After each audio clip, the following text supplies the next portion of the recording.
Attempt number 3. Video is up, recording is going, and we are here ready to do episode 51 of the Unchained Vodcast. Welcome, everybody. Sorry for the delay. And Oops. Here we are.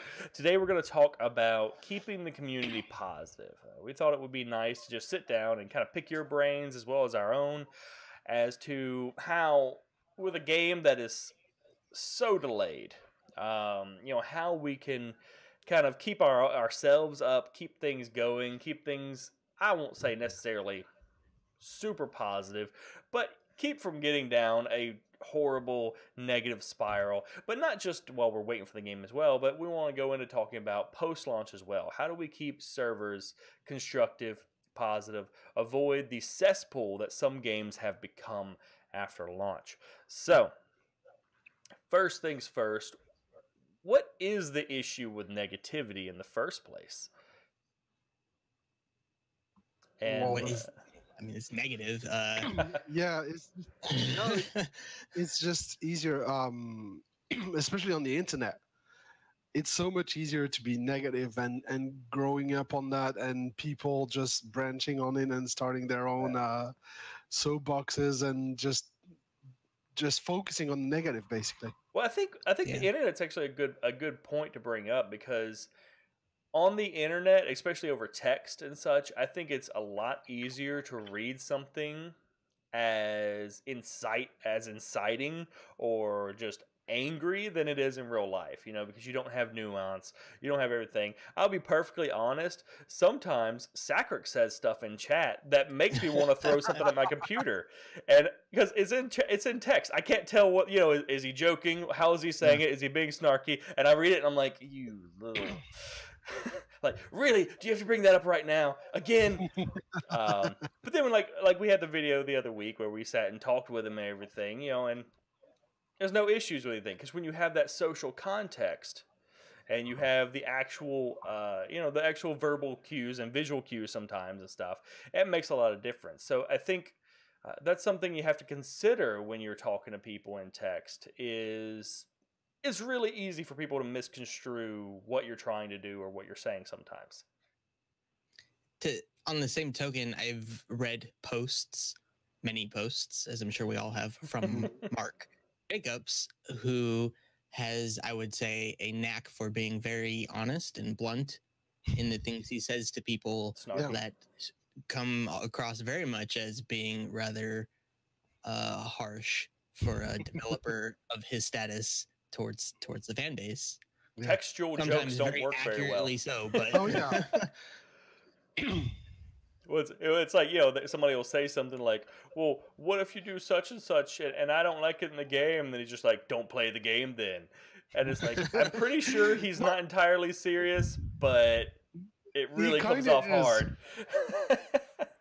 Well, I mean, I know he kind of means that. Like, yeah, obviously, if you don't like the game, don't play the game. But, you say something like that in text, it's like, hey, you could be joking, or you could be a dick.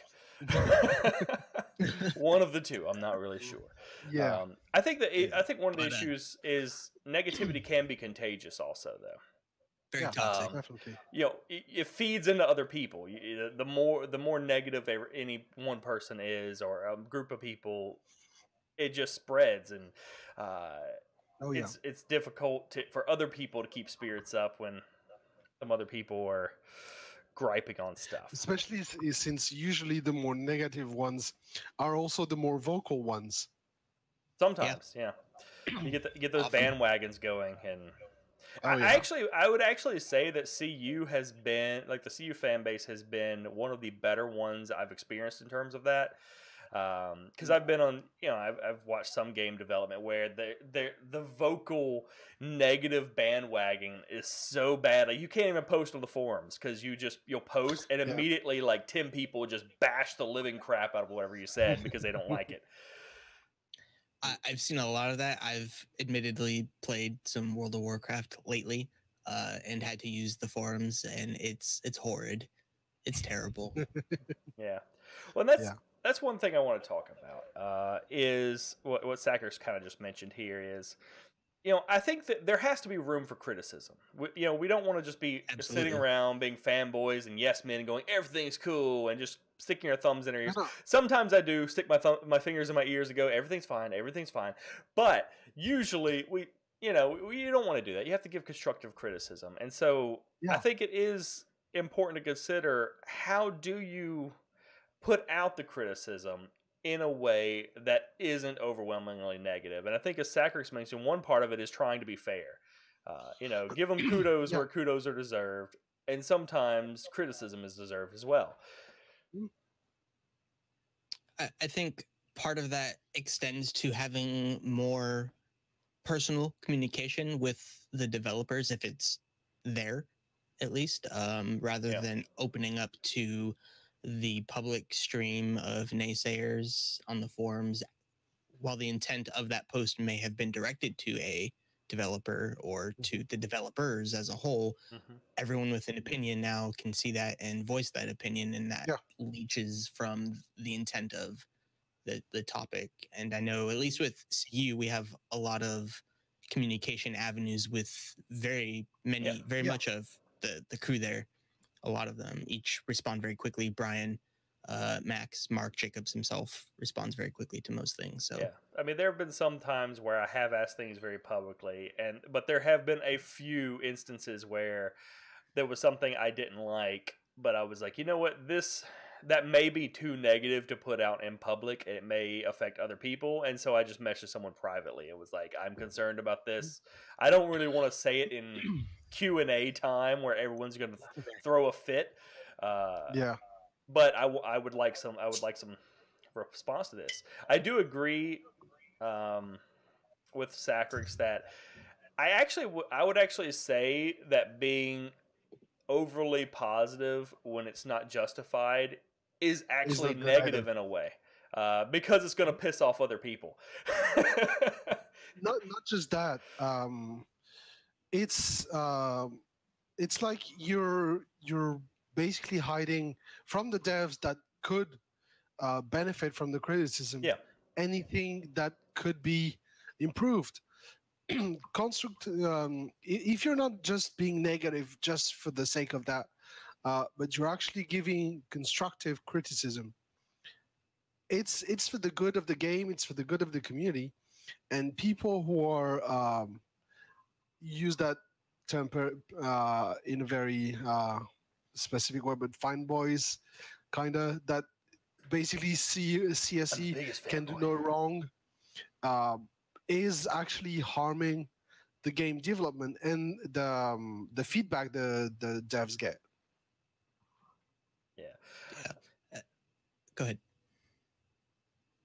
Yeah, I was just gonna say. I mean, they do need the feedback because they have to obviously make changes. There are also times though, like for instance, I think I think frequency is one of the things that comes into play with criticism and negativity.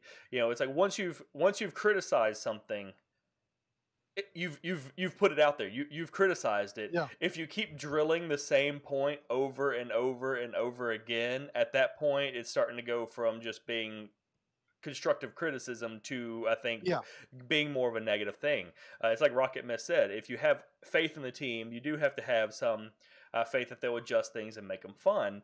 Now, I don't think that means you shouldn't criticize, but I think once you've given your opinion about something, I'm not saying you can't ever bring it up again, obviously, but I do think there's a border there between applying a sufficient amount of criticism about an issue you're concerned about and just beating a dead horse until people are really getting sick of it. Yeah. And it's true that it is partly due to the way the Kickstarter-backed games are now, where you see for a lot of the games the whole development process from the ID all the way to the launch or not launch of the game, which you didn't get in big studio games because they only announce them when they're already way into development and ready to actually announce it and give a launch date. Yeah, there's a level of fan base involvement that is now expected with Kickstarters because we are in fact making this possible with our donations. Yeah. That the developers feel the need, and probably rightfully so, for us, that they have to be extra communicative with these things, and that means they're going to hear a lot of our opinions and a lot of criticism, from good criticism to just the random, I just joined the website and forums and I hate this thing. Yeah. You know, I'd take Sacrix's criticism much more to heart than someone who's only been looking at the forums for 3 days. Yeah. Because he's been here since the beginning. Well, it's some of the Reddit posts that get put up are funny. When most of them are fine, but every now and then, like, you see one where clearly someone knows almost nothing about the game, and so they'll point out something that they have an issue with or something. And you're like, how much research have you actually done in this game? Like, have you watched the BSC videos? No. You might want to do that first. Talking about the community, one of the things that we need to prepare also, the current community needs to prepare, is the huge influx of people that is going to come with beta. Maybe not the beginning of beta 1, but beta 2 and 3. You're going to have a huge influx of people that, one, have either never followed the game, or two, have backed the game and then forgot about it, and then you can see that it moved on, and they come back to it, and you're going to get your usual internet communities and your internet keyboard warriors that are going to have this kind of toxic behavior and negativity, because either they're going to come to bash on the game to promote the game they are fans of, or just to bash on the game because they can. And that's something right now the community has been kind of sheltered by the fact that the game is still very early in development stage, and they haven't advertised a lot. Once it becomes a lot more developed and there's a lot more people joining the community, the extended community, so it's gonna get a lot harder. So that does actually segue pretty well into my next topic, which is how do we, right now I think the community that we have good days and bad days. I generally, I think it's very positive compared to a lot of MMO gaming communities that I've been a part of in the past. But we have good days and bad days. I have days where I get really frustrated and I want to say lots of negative shit, and sometimes some of it slips out, and sometimes some of it doesn't. But I think overall, we generally have a pretty good community going on overall. So how do we keep things positive going forward, with knowing beta is coming? There's probably going to be a slow influx of new players, and as beta goes on, a lot of new players. How do we keep it positive without ignoring our voice in the problems? This is something you've actually mentioned before, having a desire to see them do. I think they need, by they, I think I mean more Mark than anybody, need to be a little more descriptive about their progression with certain things, rather than the continual art work in progress. It's going, it's ongoing, it'll be done eventually. Rather, talk about the things they've finished. Talk about the things that specifically that they have done. Maybe how much % they're into finishing a prolonged task, like what John's working on, the character 2.0. Which is basically retexturing refinished models that now have a lower poly count, because when you change polys, you change UVs, so he has to now retexture things, and make them look more pristine with the lower quality texture, or the lower quality meshes. Be honest and upfront about the progress of that. Like, you don't have to be specific, like this is how much work is left exactly, but roughly through that progress, how much of that is actually done, how bad is it affecting the delay, if at all, and just all those types of things. With same with Scott and animations. We keep hearing constantly, animations, work in progress. Like, exactly what does that mean? I assume that's the case all the time. Right. Like Sacrix said, not every week needs to be a good week. don't start with that. Start with, we got that and that done by that margin. Like, we finished this part. It's a work in progress, but we finished. They need to simplify the user cards and show an actual progress, because yeah, as Brand said, just saying it's a work in progress, we know it's a work in progress. We need to see the actual progress, and that's what's going to also fight the negativity a lot, is seeing the progress and seeing that there is actually some things being finished and not just staying at the stage of ID or in the limbo of in progress. Yeah, and I do agree, Sackers. I think there is a problem. There is kind of a catch-22 thing going on where if you don't tell, for some people, if you don't tell them, yes, we're working on art and it's coming along, or we're working on animations coming along, they're gonna be like, well, what about animations? And there's gonna be people pointing out things that are no longer being mentioned, and whereas there's other ones of us, like, I assume 24/7 you're working on animations. I mean, I assume that's progressing all the time. Yeah. Maybe just tell me which ones are done now. Cause I think there could be a compromise there that would be nice. I mean, they could still say, hey, we're still working on art and animations. This week, one of the things we finished this animation, and that's cool. And they do that some with the newsletters. They will send out some of the animations and stuff in the newsletters, which is cool. Yeah. But who reads the newsletters? I mean, I barely read the weekly letters. I will be honest. I do this cast and I barely read them. I will scroll through and read skim them word for word. I admit, I very don't. into my newsletters. I don't read the weekly newsletters religiously. I do read the monthly letters though. I can tell when people don't, because I post topics about it and they're surprised to see it. And I'm like, you got this in an email.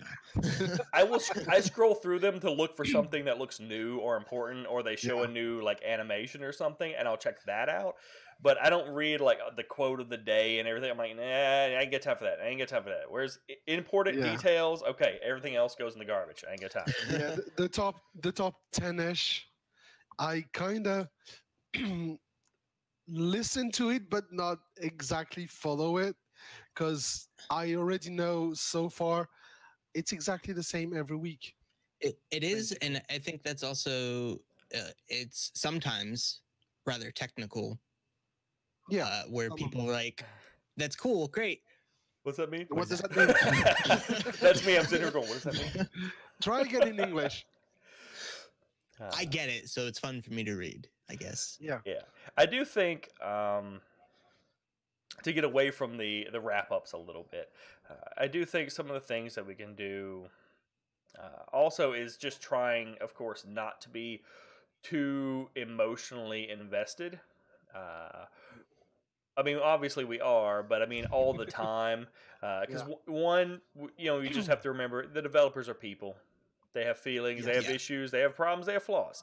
And sometimes they're going to say something stupid, but sometimes they're going to say something awesome. And either way, your comments should be tempered just like dealing with any other person.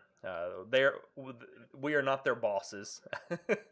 But also, I think more importantly, in not being, I guess, too emotionally invested, is just distraction, keeping a little bit away from the game when you can, and a little bit more just doing stuff, playing other. That's pretty much all of our guild can do right now. I mean, obviously we can't play Camelot Unchained much except when there's a test up, so we play other games and stuff. People are playing. I know Kriss is out there playing Warframe and doing streaming nights and all kinds of stuff, trying to keep busy because the wait is so long. It is. And I don't want to tout our own horn, but we are, as backers doing a vodcast, we are visible, a visible part of the community, and it falls on us and on the opposition and anybody who does community-based information, the wiki, anything, a fan site. It's on us also staying fair when there is Yes. criticism, but positive. Not giving into the negativity, because if we start going into the negativity, everybody who comes in and we're their first contact with really a more streamlined and easier to follow way of approaching the game. If we start being negative, they will branch onto that and they will latch onto that and start being negatively influenced also. Very true. Another thing that, again, on the vein of how we can keep things positive from the community aspect, what the community can do. Mhm. One of the things well, this is kind of what community and CSE can do, I guess.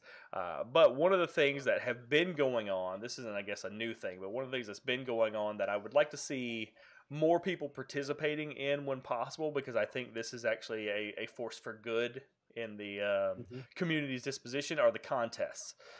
There were cube Yes. contests going on for a long time. I don't know if they're still going on now. I think they've kind of... one is One either might be. just finishing Okay. or just near ending. Because I admit I hadn't checked them in a while. I was checking them for a while, and Yeah. I haven't been Yeah. back to them in a little while. CSE also has their contest. Now, they do a fair number of like the art contests and stuff. I don't do art. I can't contribute to that. They want me to write them a song. They want me to write them some poetry. I can do that. I'm They down do with that. But They Yeah. do that. they do some... I saw some of the writing Sometimes. contests for stories and stuff. I mean, that's on a whole They different do. level. Yeah. I don't always have the time know to that. write a whole story Snippets. for them. Yeah. For free. You want to pay me? No. But I do think having the contests and stuff like that, and especially if we occasionally have some that more people can contribute to, I think those are good. Those are really nice because it gets us Yes. interacting. I think anything that gets the community members interacting more and doing things together Mm. is overall a net gain for our disposition Absolutely. and Yes. interactions.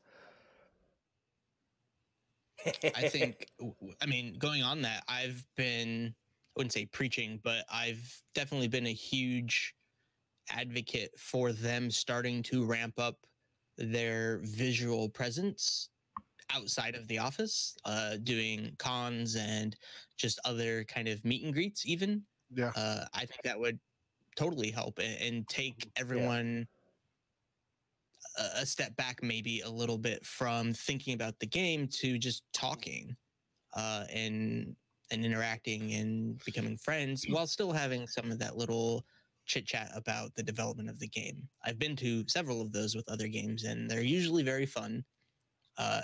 And it's a whole different feeling to see people like Daniel Erickson, who was the main story writer for SWOTOR, and having him at your table and just talking as if he was a guy you went to college with. A lot of that can be just very mellow and balancing and just relaxing and getting away from waiting. I would agree with Sacrex. It's a bit early to do that, but Yeah. I also agree that especially as testing goes on and they start getting a lot more hit by a lot more criticism and negativity, that might help some of the devs who are not used to that kind of feedback, because in most studios the devs are kind of sheltered from the community, which is not the case for CSE and for a lot of Kickstarter-backed games, where the devs are basically have a direct line of communication with the community, and a lot of them don't know how to react to that kind of feedback and of negativity. Going to cons and seeing people in real life and face to face, it's a lot harder to be toxic when you have the person in front of you. Mm-hmm. That's the reason there's so much toxicity on the internet, because you're safe. You're behind a keyboard. You don't see the reaction of the person. Well, you don't have to worry about normal social niceties. So that's kind of what I was getting at. I want people to be honest, but I think the internet sometimes makes it too easy to not care about how you say something, and to just be trolling people with it because there's no consequences. You're just hiding behind a keyboard and you go. Exactly. And I think sometimes that can be that can get a bit extreme. I do agree that I think with the conference thing, I would also agree. It's a bit early to do too much of that right now. You know, they've done some things in the I've done past. one Dragon Con. Well, they did Dragon Con twice. As I Yeah. recall. But the problem, part of the problem with those was no one knew for sure if they were going to go to Dragon Con until like 2 months in advance, and at that point it's too late to get tickets. And it's like, Granted, we got to know like a year in advance. I mean, we can't personally. You gotta. When I was there visiting, I talked to Mark about this. It is expensive to do cons, regardless of how famous or of stature that con is. Obviously, like BlizzCon is immense because it's BlizzCon. E3 is immense. Dragon Con, not so much. PAX, huge. It's expensive. Union labor pricing. So I get why they hadn't as of yet. But now that they have money, or at least support, I would hope at least a little bit more would be great. I would like to see them slowly start to add some more stuff like that. I mean, ideally, what I would love to see some of the developer community interactions on the scale that that they had in like EVE Online, where you know they basically have their own EVE Con, and they have like councils of guild leaders that actually sit down and talk to the developers and directly give them their feedback on things, sitting around a freaking table, talking the stuff out, having a meeting. I would actually love to see stuff on that scale actually involving the players, that closely with things. That would be way much down the road. Oh yeah, obviously, obviously that's post-launch. That's way down. Yeah. Out here in Southern California, we have gaming communities run by developers, and they consistently do just random meet and greets at a bar. Like, hey, we're going to this bar, come out for drinks and chit chat with us and mingle, exchange business information, blah, blah, blah. It's a great way to at least talk to people in the community who actually are invested, not just in the game, but in the interest of gaming. Yeah. And opening up to them. If I could switch gears a little bit to move us along, one of the other things I want to talk about is, because we're kind of getting into this with the cons, I think, how do we keep things in the community positive after launch? Because there are so many games that they come out, they have pretty good community when the game comes out, and then after launch, one or two servers have good community, but most of them become cesspools of just super negative people. And so, I mean, certainly some servers got to go. Some servers aren't gonna. You can't have every server to be positive and awesome. No, it's hard. We know from experience, leaving things up to other people tend to disappoint. So when it comes to community-based fulfillment, getting people to invest their time and work with you who aren't the developers is going to be a hassle. Sometimes it pays off immensely. Sometimes there's nothing there. I think it might be easier in a sandbox game like CU is going to be. It could be. I think there needs to be some sort of middle ground, developer interaction in game with the players to do community events both in and out of game. Which at the moment, per a question I asked myself, I think on a morning with Max, that at the moment they don't have a whole lot of intent to be as involved with event or developer driven events. I'd like to see that. Maybe that will be a thing, but I think it goes a long way to helping the community stay together. Another thing that I think would work, but that comes from way back in the day. I know Sacrix doesn't like old gamers talking, but back in the day in EverQuest, which was not even a PvP game, Reputation had such an impact because of the way the game was built, that the community itself, each server, policed itself, and assholes were shunned and basically pushed out the door because they couldn't group with anybody, they couldn't raid with anybody. And if a guild was being a guild of assholes, you could actually kill still their raid.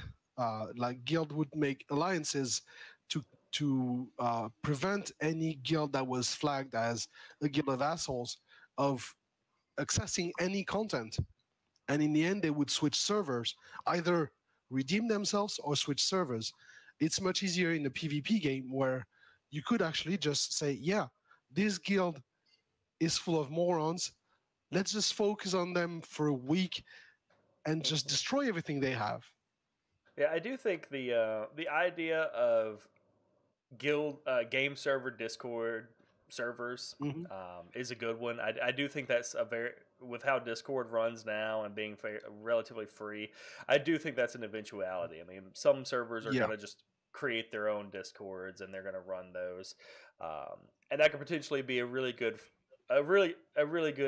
coordination tool, just both for alliances but also for things like you mentioned, ways to communicate to other people who is persona non grata in your guild, or who's rubbed you wrong or tried to steal resources from you in a trade, so on and so forth, so that other people are aware. Yeah, going to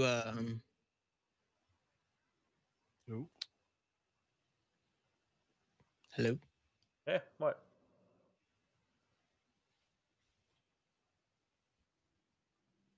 I think we're having some audio problems. Yeah. Are you? I'm not having any issues. I can hear both of you fine.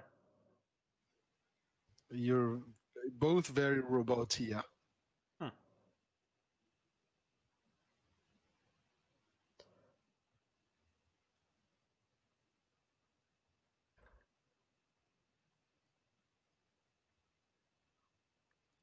One moment. Yeah.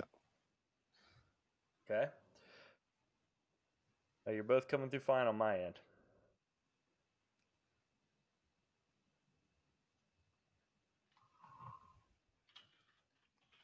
We're having some audio problems. Yeah. All right. They said it sounds fine. Sounds fine to me. I don't know what y'all's why y'all are having issues.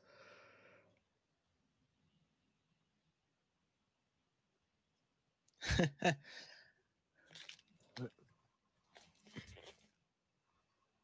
don't know what I was saying, but we were talking about Y'all coming through fine now?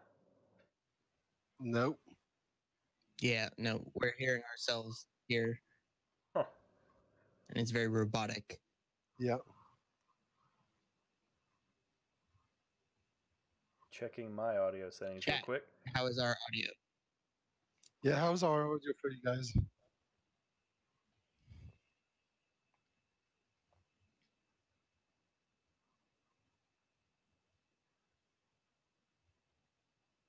Somebody said the audio was fine.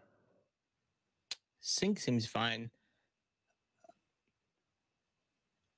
We're hearing ourselves reverb robotic, so it's a little hard for us to talk because we hear twice. Yeah.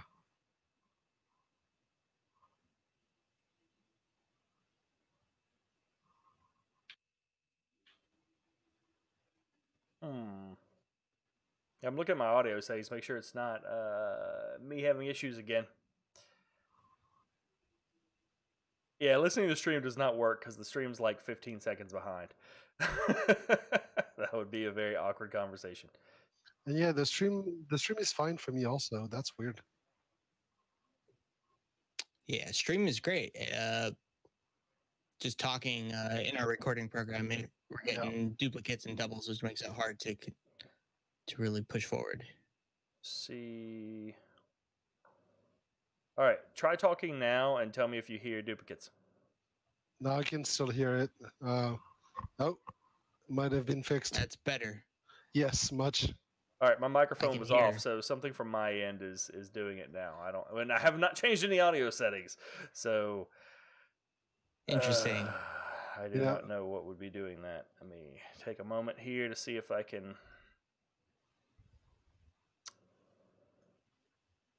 find. Let's try this.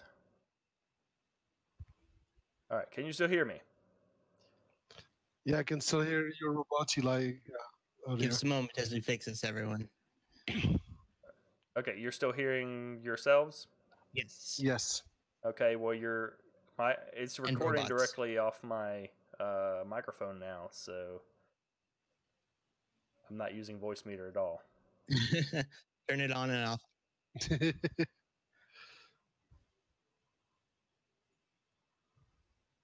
I will actually turn voice meter on and off. 1 second.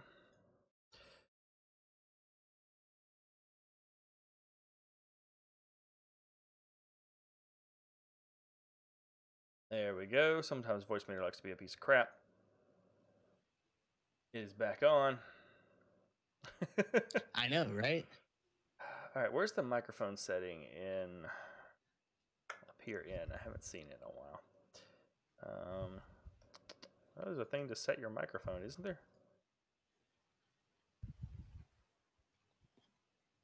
We've lost Kriss. There it is. No, I'm here. I was just here we go. waiting Hang to on. see if it fixed itself. All right, how about now? Much better. That sounds so much better. There we go. All right.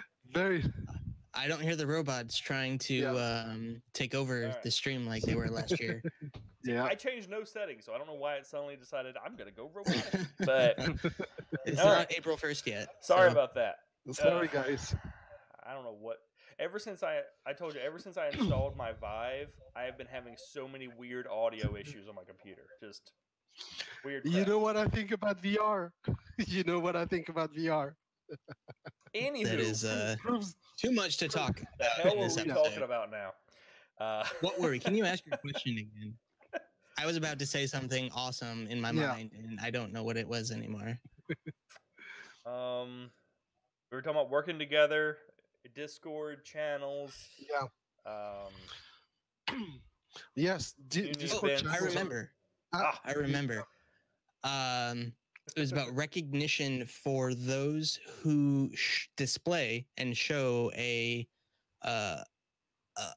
that emotional investment you were talking about earlier. There are in a community a handful of people who really get into it and really want to be proactive and helpful and supportive within the community. Yeah.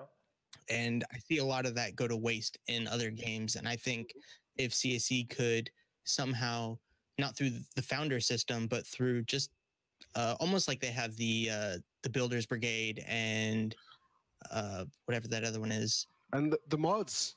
They're the Mod Squad. Yeah. They have people interested in helping, and they have very, very tight and small communities of those people going into launch. If they could have people who are showing a huge amount of investment to help manage the community within their server, at least, I think would go a long way to keeping that community positive and growing per. And Basically community managers, but on the volunteers. Yeah. That's what we had in EverQuest. You had a volunteer channel where new players up until level 20 or something like that were automatically put in there. You could opt in after that, but up until 20, you were automatically put in there. And it was volunteers, high levels, knowledgeable people that were helping newbies getting into the game and understanding the game and helping that.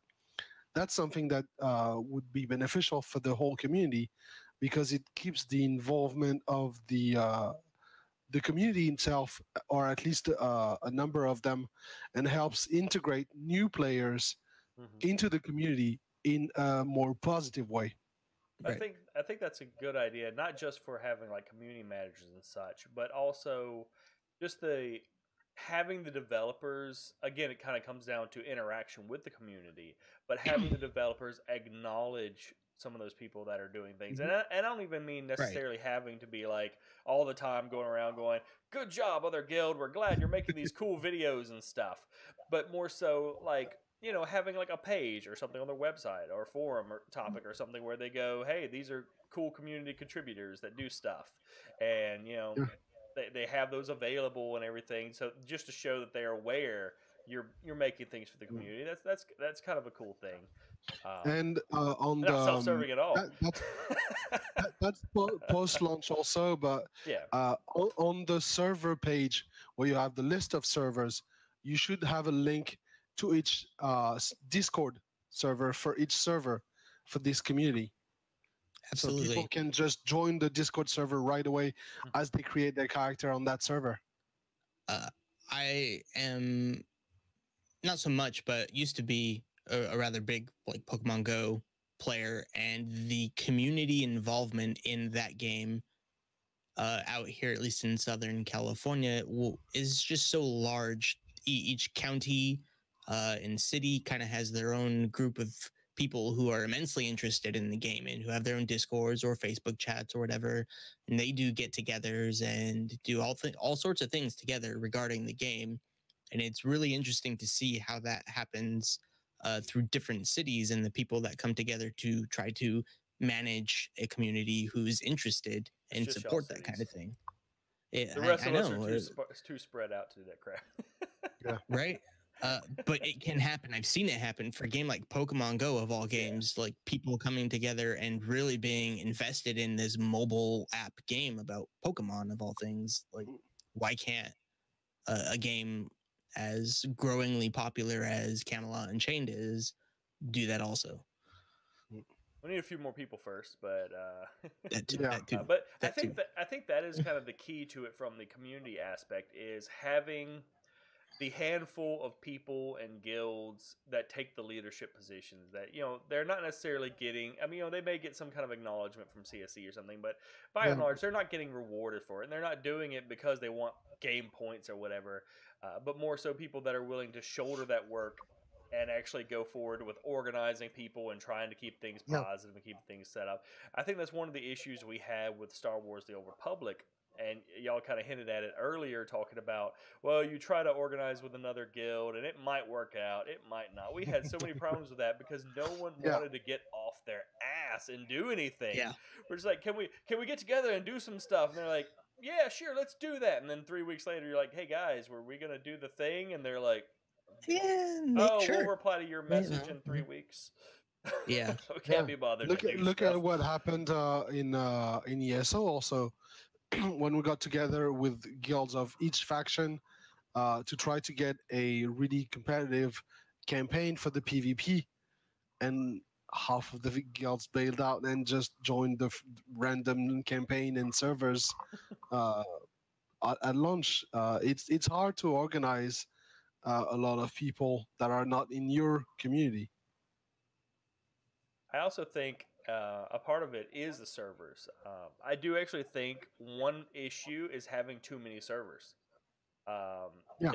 That's always seemed to be a big thing in MMOs. Let's start off with tons of servers, and then we'll pare them down as we need to, because that never causes any bitterness. But what usually seems to happen is they have all these servers that half of them have crap population.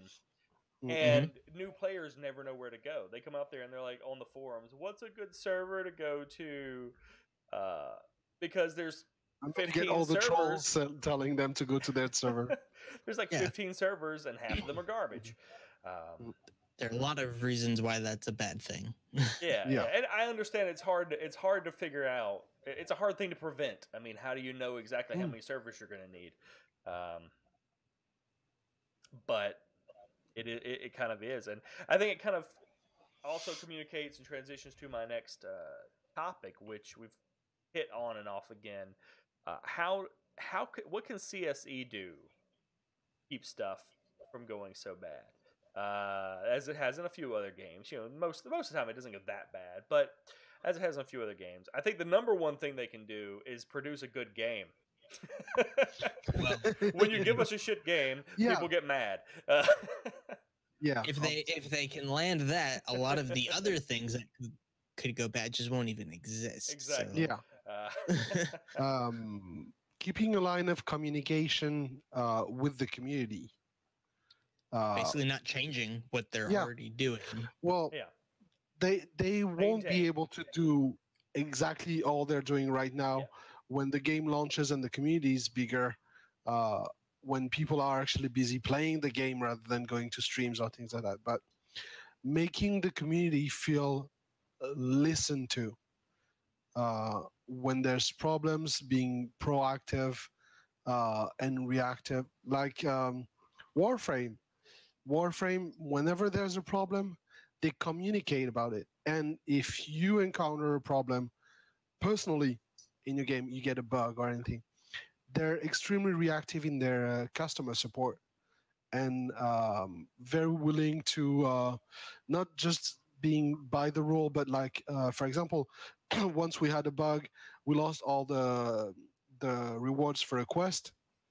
They checked that we actually did the quest, and they gave us all the rewards right back without asking a question. That's the kind of attitude that will also prevent a lot of negativity. Good customer service definitely helps. Yes.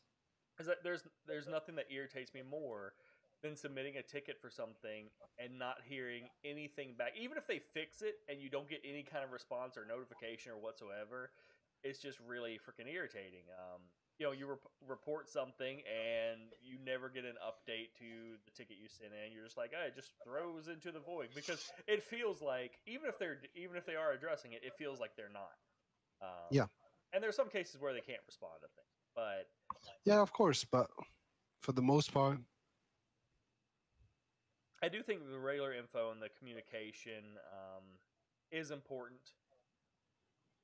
Having different ways that they can continue to communicate with us. Like I said, I would absolutely love, further post-launch for us to have some things on the level that EVE Online had, where the players could directly.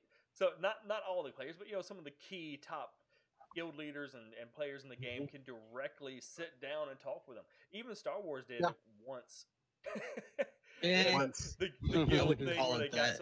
they flew some of the guild leaders in and stuff. And I'm not even saying CSE has to fly people in. I'm saying make them pay for it. They did that. Convention and Just invite them.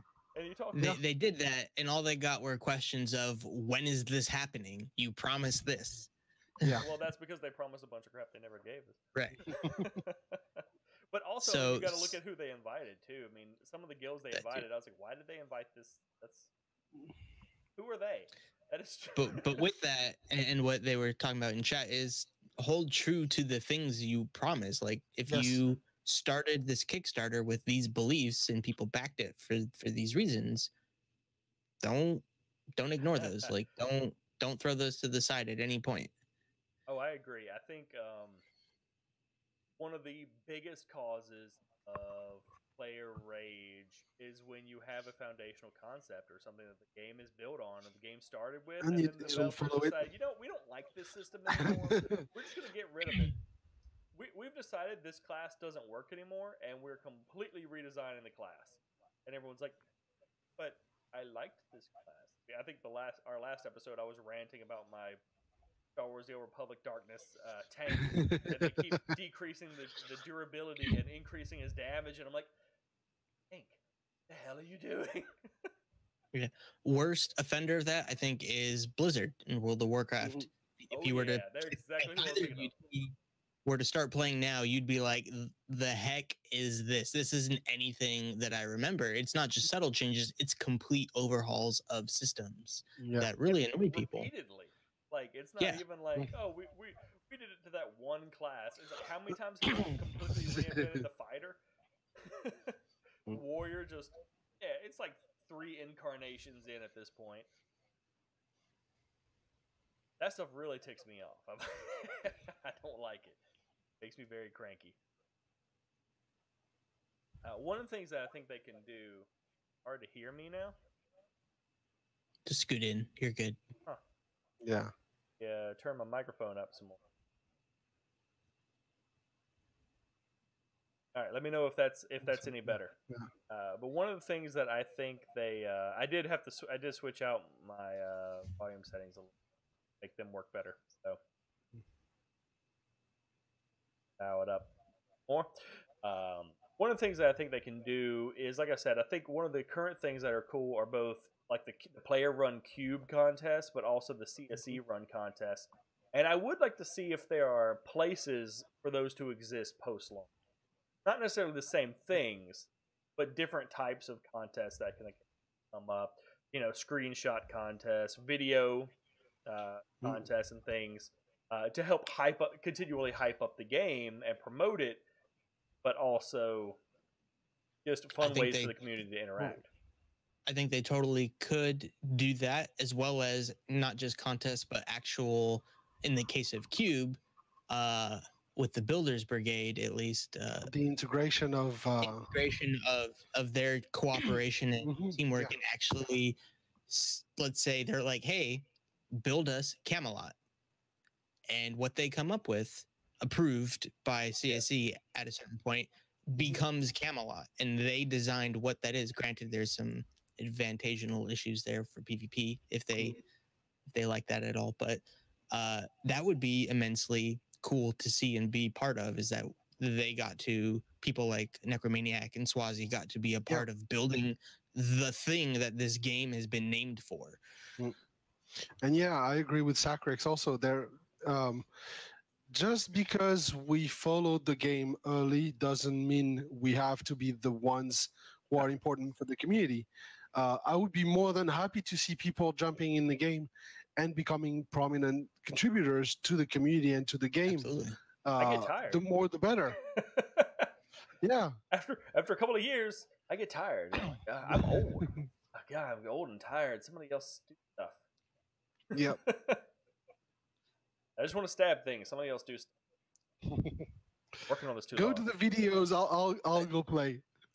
And we will get those types of people. There are people who are very invested into games already, who at some point may become uninvested in them and look to a new game and may find themselves playing Camelot Unchained and reinvesting themselves all over.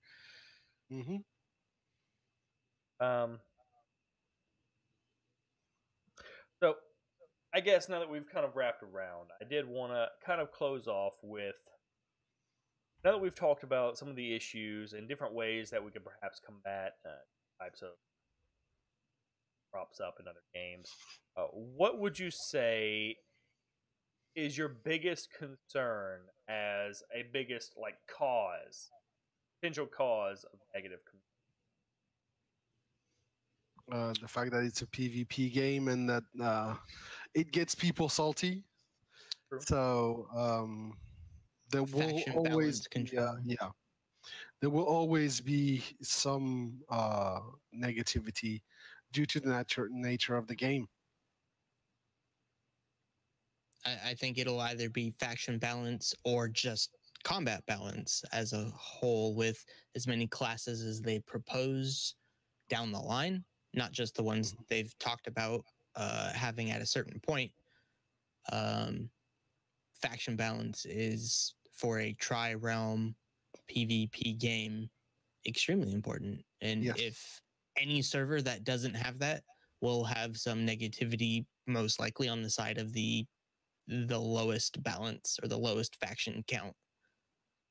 I think for me,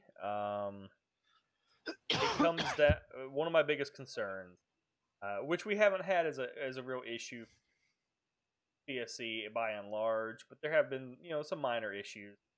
But really, it comes to the transition from pre-launch to post-launch, and that is a lack of developer communication. I think I've seen. I think it was Champions Online. That was the one. I like to use an example for that. Pre-launch developer communication wasn't bad. They posted on the forums. They had some engagement and activity and feedback on what they were doing and working on things and so on and so forth.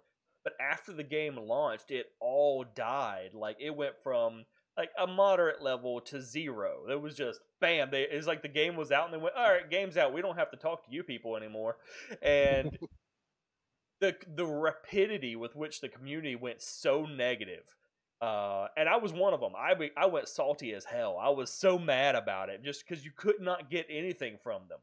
And so that's one of my concerns, is that the game reaches that threshold and goes over, and then it's like, well, as people have mentioned, because this is a Kickstarter game, we're like, well, we funded the game, so you have to give us feedback and stuff while you're developing it. the problem is once the game is developed, at that point it's out. It's not really a Kickstarter game anymore. Yeah. They don't have to give us development info so much, which I'm fine with to some degree. But I think they still have to maintain.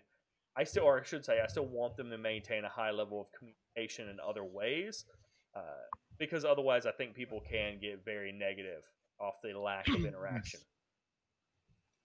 Yeah, hopefully. With a small team, smaller, I should say, they're growing slowly. With a smaller team, they hold true to certain principles. I know Mark himself, as a person, is just very responsive. Yes. Regardless what it's about, whether it's Camelot Unchained or life in general. I have never interacted with the head of a development company that responds like he does. Usually, I don't even know who it is, much less get direct responses from. And I think as far as like current interaction, they stream a lot, and I think each person streams more by choice. They don't have to stream, and usually like Morning with Max on Mondays, especially I think mostly Mondays is like, let me see who wants to stream today, and we'll let you know if there's just going to be an office stream or if someone's actually going to share the work they're doing. And usually there's someone. Michelle loves to stream. John likes to stream. They have a lot of people who are just like, John even streams on weekends when he's doing his own. John shows up to streams. He's not even streaming. Yeah. Like he just shows up.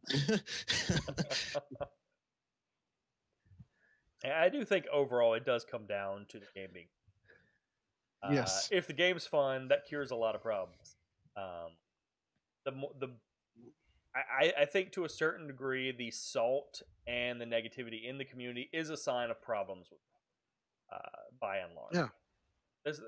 There are things I think the community can do, and even in good games, I think there are bad elements in the community, and there are things that we can do to try to keep things positive. Because I do think that overall, a positive and respectful community is enjoyable for most everybody, except for a few. Yeah. For most everybody, it's pretty enjoyable. Even in a competitive environment, I can still respect the people we're playing against. Even I can as be we're salty even because they as killed me, we're but I crushing can still them. respect. Yeah. Even as we're crushing them, I can respect them. or vice versa. Yeah. Yeah, or vice versa. But that's not gonna happen. Just not in the moment. When they crush us, I'm cussing that, up a storm. But then afterwards, I'm like, yeah. And that's we'll get you next time. Competitive community. That's competitive positivity, really. I remember playing SWTOR. There were a handful of people who you knew who they were. You knew that they were always out, and you knew who they played with, because it was always the same people. And there was a lot of competitiveness in the moment. And then once, you guys were one planet away from each other, you're talking to each other on a separate account, like, hey, what's going on? And you guys are friends outside of the game suddenly. Games like that, games like Tizo, where you play with people and it becomes quick. You obviously know who's really good at PvP, but it also becomes pretty apparent to people who are involved in the community which people are good in PvP and are only in it for themselves versus people who are really in it for their guild and for other people, their whole realm. They're actually contributing. They're not really just worried about their own accolades. Right. I mean, that stuff gets out in community. Know about it after a while. Not in the first week, maybe not in the first month, but 6 months in, we know who's only there to strut their own stuff. It does take consistent presence for the word to spread. So, from experience, the more you are involved with it, the more you are seen actively, the faster it will take off. And spread. At any rate, I think it was a good conversation. I don't think there's any super solution to any of these problems. A healthy conversation to have. Yes. To consider things and the things that might stick that we can think of in later terms. The game comes out 6 months post-launch. Some of us may think about some of these and go, "Oh, there's a thing. I just remembered this, and it's a thing we might want to do." Or like the idea of the server Discord channels. make those happen at launch. Be a good thing to have. I'm sure we'll have one for our server now. So if you're watching Steal that CC, idea. don't change. Listen to us. Yes, Always. always. At any rate, it was good conversation, and thanks everybody for hanging out. And we will have another episode in 2 weeks. I'm gonna look up to see what the topic is real quick while we're still on. We have one. I've got a whole list of topics. Indeed, May not happy be Easter. good topic. Yeah. For everyone who follows it and celebrates it tomorrow or today, if you are in another country. Quite possibly. If you're from Australia, happy Easter. Well, it's Easter Sunday for me too. Actually, our next topic was going to be balancing siege versus players. How do you have siege weapons that are good against walls and other sorts of things, but also some good against players, and so on and so forth, without just siege being amazing, or should siege always be amazing? I don't know. We'll talk about it in 2 weeks once I've had time to think about it. You've triggered Sacrix. I know. So at any rate, we will be back at that time.